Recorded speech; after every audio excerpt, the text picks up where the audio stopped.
Alors, pour essayer de comprendre ce que veut dire s'approprier, au lieu de consulter immédiatement les conduites humaines, je me suis adressé à une autre science qu'on appelle l'éthologie, c'est-à-dire la description la plus précise possible des conduites animales. Et enfin, tout le monde, que je sache, a vu pisser les chiens sur les trottoirs ou le long des murs. Et vous savez généralement que les vertébrés ou les mammifères définissent leur niche, définissent leur habitat avec leurs propres excrétions. Mais comment faisons-nous, nous? C'était ça la question. Eh bien, c'est facile à répondre. Voilà mon verre, voilà l'eau. Je vais me verser de l'eau et vous allez boire dans mon verre. Je vais hésiter à boire dans le même verre que vous. Si je vais cracher dans le fromage, vous n'allez pas partager le fromage. Voilà pour les aliments. Et d'une certaine manière, cracher dans la soupe, puisque c'est une expression populaire, ça veut bien dire ça. Cracher dans la soupe, c'est s'approprier la soupe.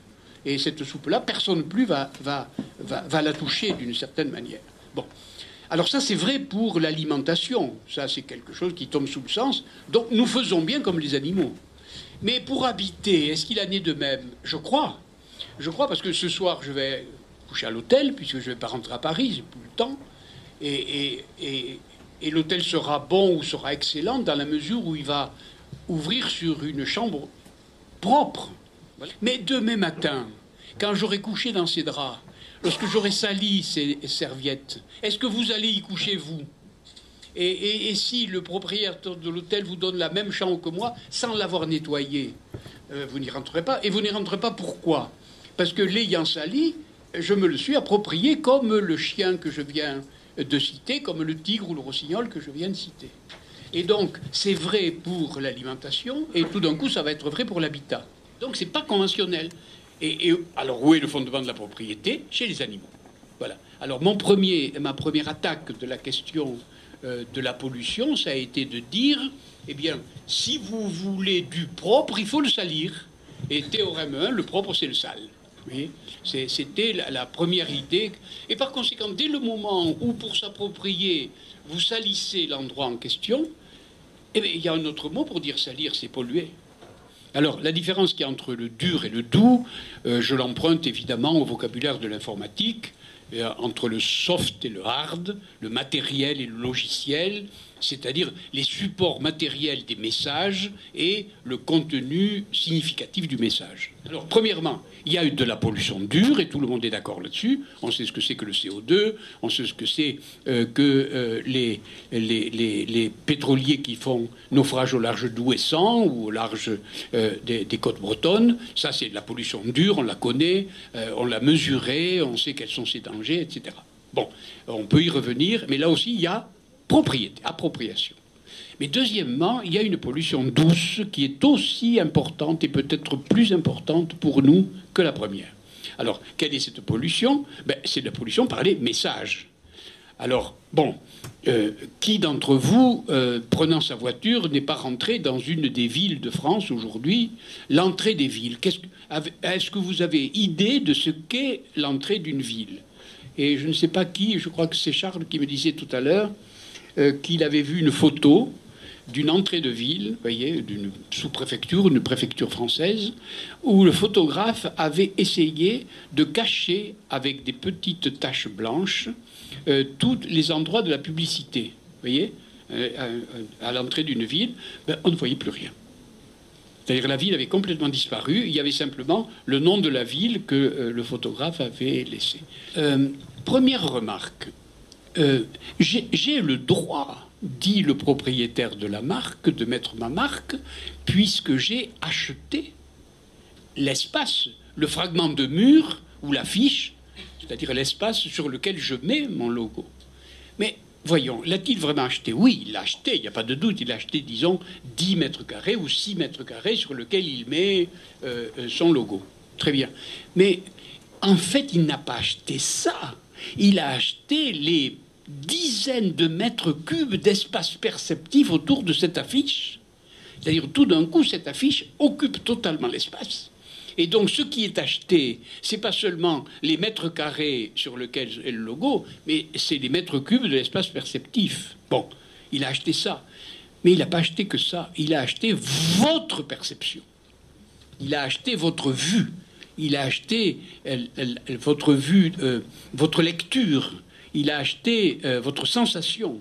Et du coup, il a acheté quelque chose qui est beaucoup plus profond que votre perception. C'est quelque chose qui touche le cognitif. C'était au bout d'un certain temps, à force de voir cette affiche, à force de voir ce logo, vous n'allez plus à un certain moment que penser ce logo-là, vous voyez. Et par conséquent, à un certain moment, c'est votre âme qui est polluée. Donc d'un côté, la pollution dure touche les corps, de l'autre côté, la pollution douce touche les âmes. Et à un certain moment, j'écris SOS, sauvez nos âmes.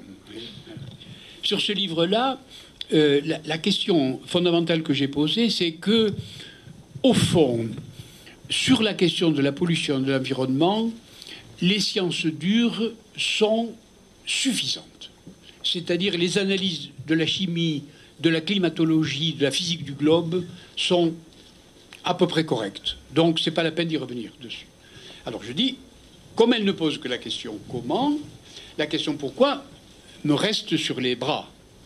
Et ça, c'est pas les sciences dures qui peuvent la poser. Pourquoi? Parce que les sciences dures ne peuvent arriver à une description convenable et à la rigueur ou à la précision qu'à la condition d'abandonner la question pourquoi.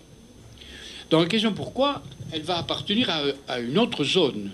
Alors pour le moment, je dis que c'est le droit. Mais le droit fait partie des sciences molles, d'une certaine manière, oui. Mais là, je dis que c'est de l'autre côté que doit se résoudre la question. Et je suis même surpris qu'on ne pose pas cette question-là. Enfin, c'est l'apport de mon livre, que ça se réglera sur la question du droit de propriété. J'ai voulu, au fond, dans mon livre, c'est le troisième résultat. Le premier résultat, c'est sur la propriété. Le deuxième résultat, c'est sur ce que c'est que la pollution douce. Et le troisième résultat, ça serait de dire, mais voyons, j'ai donné pour titre à ce livre « Le mal propre ». Et quelle serait la solution à cette question, à ce problème? Ben, c'est très simple. Il suffit de dire le contraire de mal et le contraire de propre. Quel est le contraire de mal? Ben, c'est le bien, bêtement, et le contraire de propre, c'est commun. Quel est l'inverse du mal propre? C'est le bien commun. À supposer que j'ai raison, c'est-à-dire que le droit de propriété soit naturel au départ. Je ne défends pas le fait que c'est toujours le droit naturel. Parce que si nous sommes des hommes, c'est que nous avons quitté la condition animale. Et par conséquent, la Convention est supérieure au droit naturel. Par conséquent, toute l'histoire ou le processus de dominisation consiste à quitter le droit naturel. Bon. Mais il faut quand même, à mon avis, rester à minima dans le droit naturel. Alors, je dis, tout homme là a droit à sa niche. Voilà. Il y a droit de propriété minimal et c'est au moins le droit d'avoir autour de soi un espace suffisant pour survivre. Voilà. Et évidemment, là, je parle des SDF, forcément. C'est-à-dire, là, le SDF a droit au logement. Il n'y a aucun doute, ça, c'est un droit naturel. Pourquoi? Parce que dès lors que vous n'avez plus de logement, vous tombez en deçà de l'hominisation très vite. Oui, donc là, je prêche pour ce qui concerne les SDF au droit naturel au logement. Ça, c'est un droit naturel. Oui, c'est presque un droit fondamental, quoi. Alors, jusqu'à maintenant, l'homme a effectivement parasité ses sources de richesse, ses sources d'alimentation, etc. Et la notion qui est intéressante dans l'évolution du terme, c'est la suivante. On sait aujourd'hui que le mâle parasite la femelle dans l'acte de reproduction. C'est-à-dire, il fait porter à la femelle le poids de reproduction de ses propres gènes. Donc, le mâle est le parasite de la femme. Deuxièmement, lorsque le petit homme est dans l'utérus de la mère, il mange dans l'énergie de sa mère, il habite dans la chaleur de sa mère, il est donc parasite de sa mère. Donc, du point de vue biologique, on sait maintenant que le mâle et l'enfant sont le parasite de la femme, de la femelle. Et regardez comment ça se passe. C'est extraordinaire. La femelle accouche, elle chasse le parasite. Mais il continue à avoir une expérience parasitaire parce que la femelle l'allaite.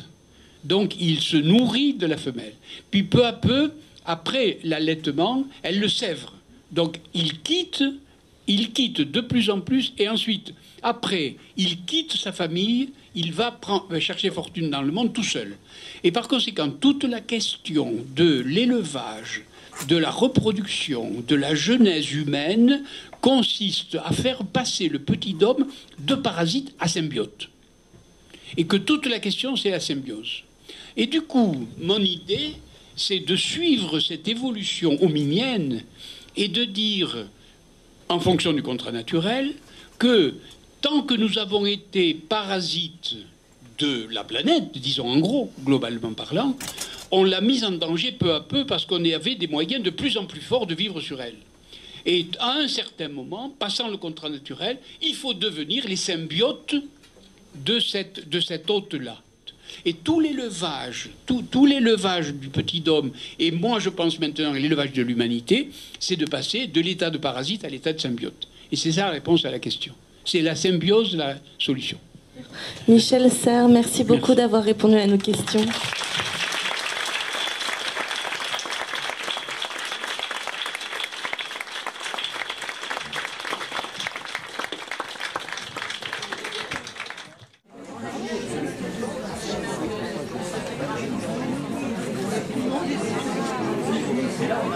Oui.